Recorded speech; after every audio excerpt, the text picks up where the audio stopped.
ejemplo, vamos a generar una integración basándonos en el sistema de las amenorreas. ¿Cómo definíamos amenorrea? Era el cese de la actividad ovárica o el cese de la menstruación por más de 90 días. Primaria, si nunca había tenido su primera menstruación o lo que sería la menarca.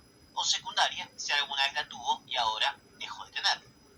Y tenemos 5 causas características de amenorrea comunes y que nosotros podemos definir por lo que estudiamos a nivel de la fisiología. Embarazo, lo primero que tengo que descartar siempre que una mujer que hace 90 días que no menstrua es un embarazo, más si está en la edad fértil.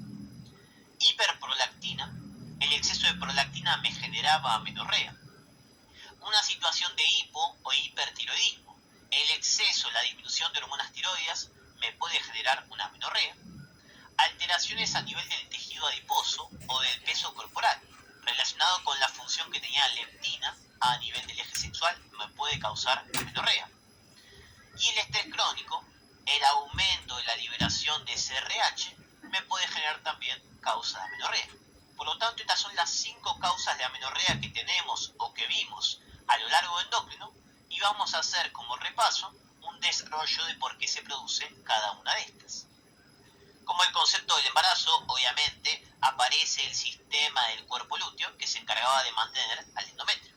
Cuando la mujer está embarazada, aparece el sincicio trofoblasto, que libera una hormona, que es la gonadotrofina chorionic-humana, que se encarga de mantener a ese cuerpo lúteo a lo largo del embarazo hasta el segundo trimestre, donde se hace cargo la placenta.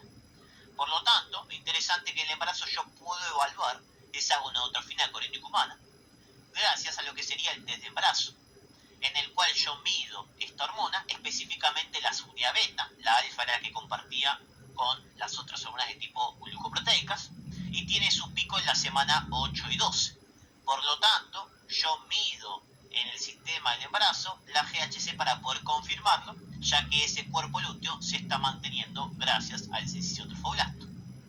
La hiperprolactinemia. La prolactina en concentraciones fisiológicas me aumentaba la FSH y la LH, por lo tanto favorecía la fertilidad y la libido, tanto en hombres como en mujeres. Pero en concentraciones extrafisiológicas, o sea, en exceso, lo que va a generar este sistema es que disminuya la FSH y la LH. ¿Por qué el exceso de prolactina me baja la FSH y la LH? Tenía que ver con su regulación. La prolactina era el único eje que se regulaba en forma negativa con la dopamina.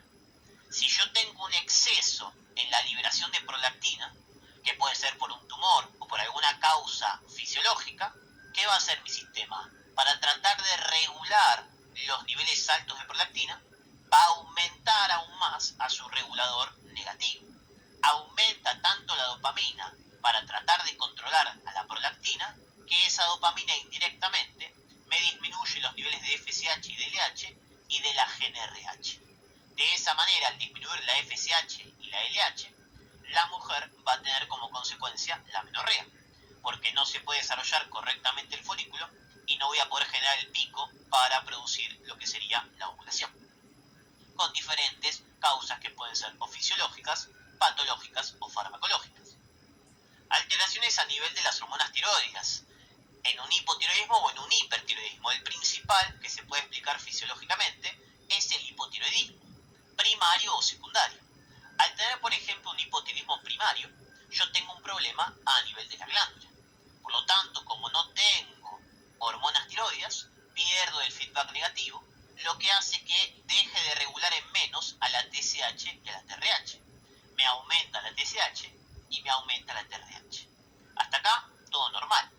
Pero ¿qué pasa? El aumento de la TRH era un estímulo para la liberación de prolactina.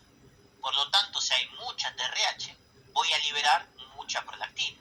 Y este exceso de prolactina, ¿qué nos generaba? Nos generaba una disminución de la FSH y de la LH, por lo tanto, una amenorrea.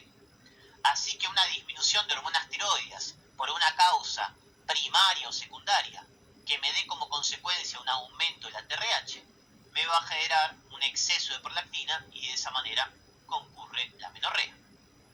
Trastornos a nivel del tejido adiposo. A nivel del eje sexual, este eje sexual de la GnRH, FSH y LH estrógenos estaba regulado por diferentes sistemas. Uno es el neuropéptido I, que se encarga de inhibir a la GnRH, y otro es la quispeptina, que se encarga de estimular al generador de pulsos. Pero ¿qué pasa? Esta leptina se encarga de regular al neuropéptido I y estimular a la quispeptina. ¿De dónde venía la leptina? Del tejido adiposo. De ahí que yo, al tener tejido adiposo, puedo generar correctamente los pulsos y el ciclo sexual femenino. Por eso era importante que la mujer tenga grasa. ¿Qué pasa ante una situación en la cual yo tengo un trastorno del peso corporal? Por ejemplo, la anorexia. Si yo pierdo la leptina, no voy a poder entonces regular en menos al neuropéptido I. Y no voy a poder entonces regular en más a la quispeptina. Por lo tanto, dejo de inhibir al neuropéptido I. Y este neuropéptido I, ¿qué empieza a hacer? Me vuelve a inhibir el sistema del eje. De ahí, por lo tanto, que voy a producir que no tenga correctamente la GnRH, ni FSH ni LH, y por lo tanto tampoco estrógenos. Estoy generando una amenorrea por la pérdida del tejido adiposo y que dejo de regular al neuropéptido I, que era un sistema que me regulaba en menos el eje sexual. Acuérdense que también podía ser en la obesidad. El tema es que en la obesidad hay mucha leptina, lo que se produce es una resistencia a leptina que no puede actuar y de esa manera no puedo hacer la función del sistema del tejido adiposo. Y también teníamos como elemento que producía la amenorrea el estrés crónico. La CRH en exceso regula negativamente al hipotálamo a nivel de la regulación de los pulsos de GnRH.